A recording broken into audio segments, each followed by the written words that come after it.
वहिनीचा स्वभाव असेल बापा. काही वेळ झाला का झोपली, काही वेळ झाला का झोपली, आली आणि झोपली लट अंग टाकते. ओ वहिनी उठ ना.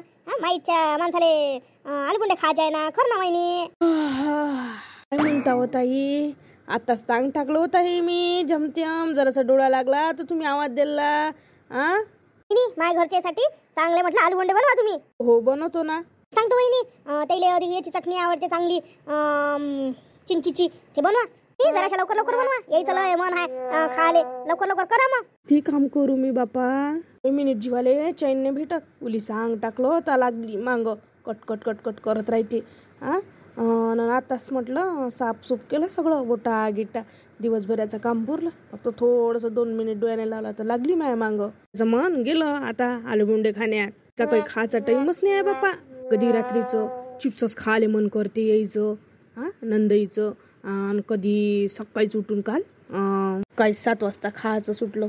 एवढ्या सकाळी 7 वाजता कोण स्वयंपाक करते, कोण खायचं करते एवढ्या ना. तर काहून गेली यायले.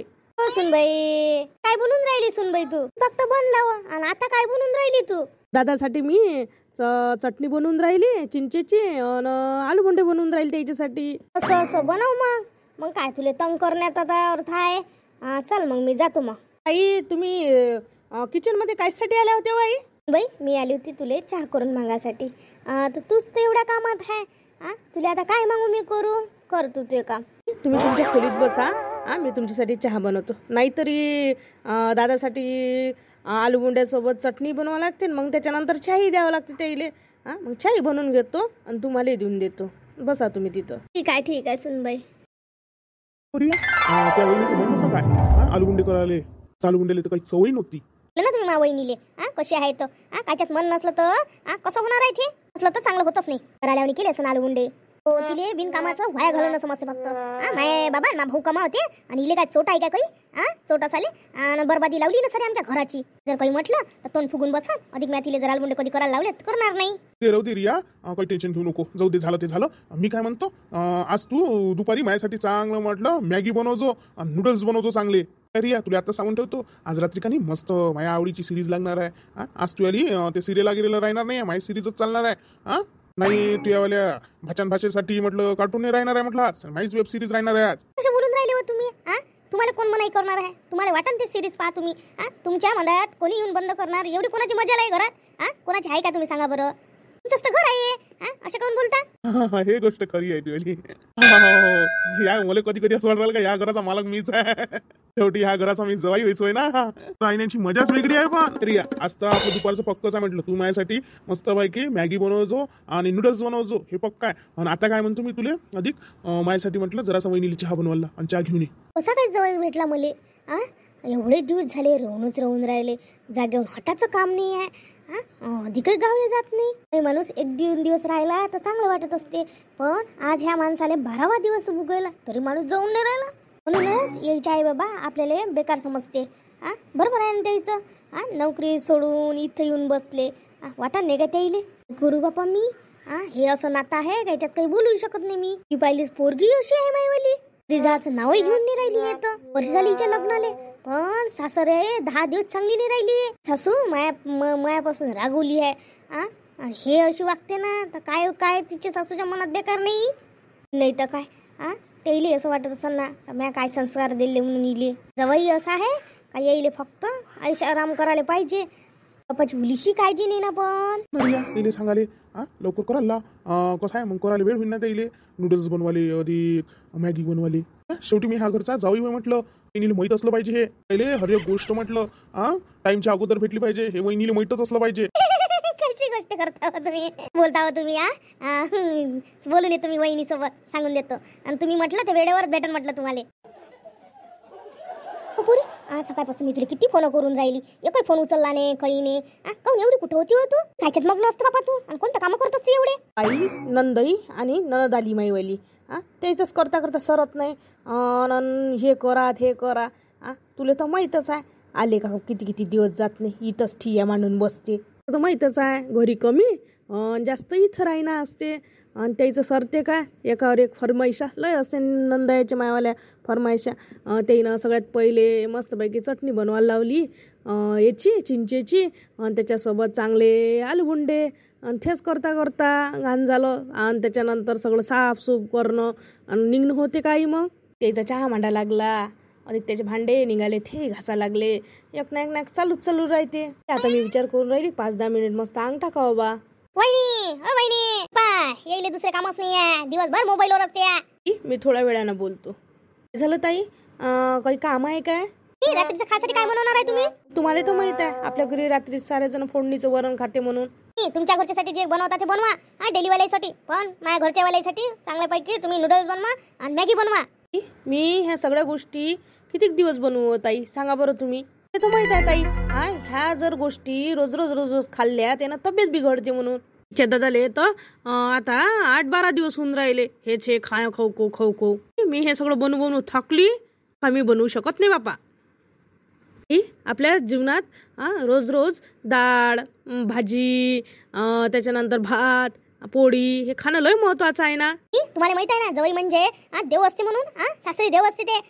नंतर तुम्हाला समजून नाही राहिली का जवायला कशी इज्जत द्यावं लागते म्हणून? घरी नाही करत काय जवायची इज्जत?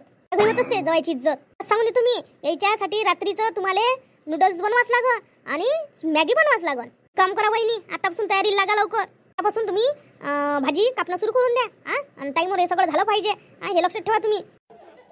आताच मी सगळे कामं करून मोकळी झाली होती. तशी तर वाटलं होतं का आता जरासा आराम करा. तर इथं तर रातच्या फरमाईशी आली तयारी झाल्या बापा. ताईच्या सासूचा फोन. हो नमस्कार शिजी. बाई मी विचारून राहिली होती का तुझी ननद कशी आहे? मावशी दोघंही पण चांगले आहे. ननदही चांगली आहे आणि माझी नंदईची चांगली आहे. त्यांची सगळ्यांची तब्येत चांगली आहे. याच्यापाशी फोन देऊ का? बोलता का तुम्ही त्याच्याशी? काय बोला बाई, बरं नाही वाटून राहिलं. लय वेळा फोन केले त्याले, उचलूनच नाही राहिले ते. नेहमी दोघाले फोन करून राहिली, काही फोन नाही उचलत. काय त्याच्यासोबत बोलू आता मग मी? काहीच बरं नाही लागून राहिलं बाई. त्या सुनीले महापुराले घरी वापस पासून द्या बाई. तब्येत कशी चांगली नाही आहे बाई. खुशी पण मी असं कसं त्याला पाठवू शकतो? खुशी मी जर माझ्या नंदीले जर असं म्हटलं चालल्या जा तर मायावरच त्या बावरण आणि मलाच बोलन. एक गोष्ट बोलू काय, किती दिवस ती तिच्या माईच्या घरी पडली राहील? कोण समजून सांगन मावशी? एक गोष्ट तू सांग, तू त्या माहेरी जात नसतं काय? जायचं का एवढ्या दिवस? तू त्या नंदीला थांबून ठेवून राहिली. तरी विचारा तुम्ही, लग्न माईच्या घरी राहायसाठी केलं का म्हणून? तू त्या सासूला त्या सासऱ्याला समजून जा का बा पोरगी सासरी याच्यासाठी पाठवली होती का बा माईच्या घरी राहायसाठी काय? सासू सासऱ्याला बाई समजून सांग, पोरीले जरासं सासरचं काहीतरी पाहायला लावा म्हणून. सासरचं घर सांभाळायला लावा तिले, असं समजून सांगा. तिले घरी पाठवून द्या. माय सुनीले माया पोराले हात जोडून विनंती आहे बाई तुले. मायवाली तब्येत लय बेकार आहे, परेशान आहे त्याईले झाली, लय दुःखी पण झाले मी. कोणाचा फोन हो? ताईच्या सासूचा फोन होता. काय झालं? काय म्हणत ह्या? सर्व ठीक आहे त्याच्या घरी?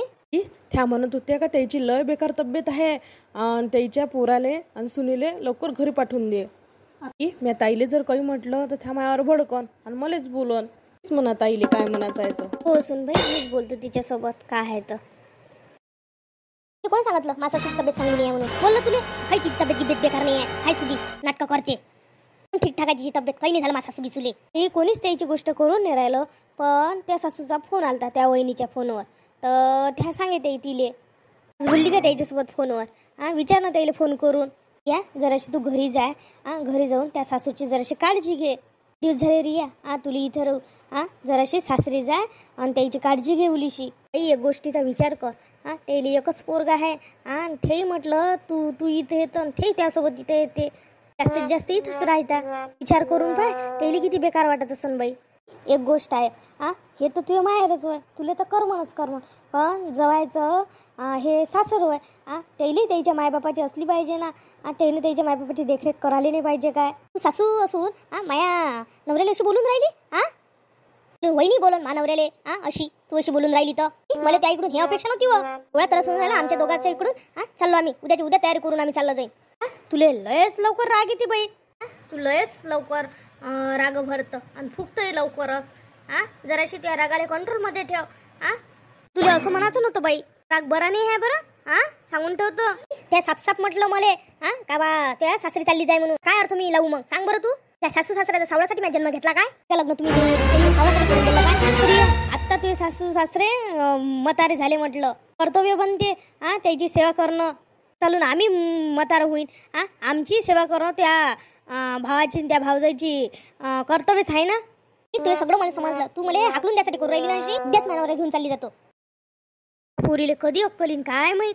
कधी काही समजून नाही राहिलं. हे 2 घरं खराब करून राहिली. आता काही समजून नाही राहिलं. हिचे भाऊन भावजाई काही म्हणून नाही राहिले म्हणून. दोघं जण किती दिवस यायचे दोघं नवरा बायकोचे नखरे सहन करण. माय पोरीची जिंदगानी कटन बापा काय माहित.